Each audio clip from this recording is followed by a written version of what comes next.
Lagu punya lagu hari ini nak buat lagu apa?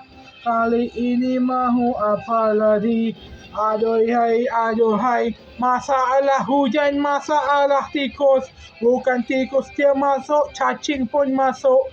Aduhai, ini cacing mari mana pula?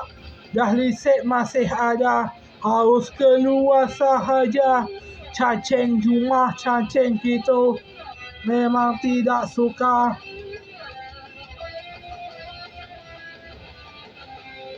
Orang selalu kata jangan tebang pokok nanti anti rumah banjir. Hama macam pokok beringin. Dulu ada orang tua tukar 5 ekor kambing, 5 ekor kambing untuk 10 pokok beringin. Yang akhirnya tanam disangka gila, rupanya genius. Pokok beringin berjaya serap banjir. Habis kampung yang banjir tidak sudah banjir lagi. Ku tertanya kenapa pokok beringin bukan pokok rambutan atau pokok durian. Kalau pokok rambutan atau durian pun okey juga. Kenapa pokok beringin? Kok tak tahu itu pokok durian yang pokok beringin itu berbeza. Sama juga dengan pokok apa lagi? Pokok apa lagi yang susah untuk serap air? Pokok kelapa sawit. Kelapa sawit. Sawit.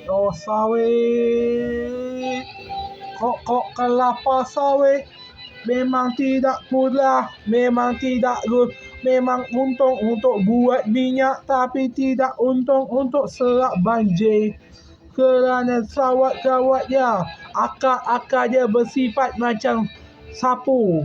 Memanglah sampai ada negara Afrika bukan tanam pokok sawit malah tanam pokok berubat yang aku sendiri tak tahu itu pokok nama dia apa.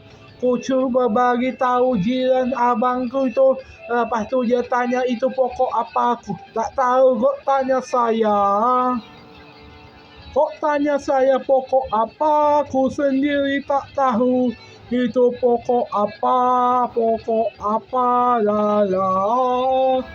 Pokok apa la la la.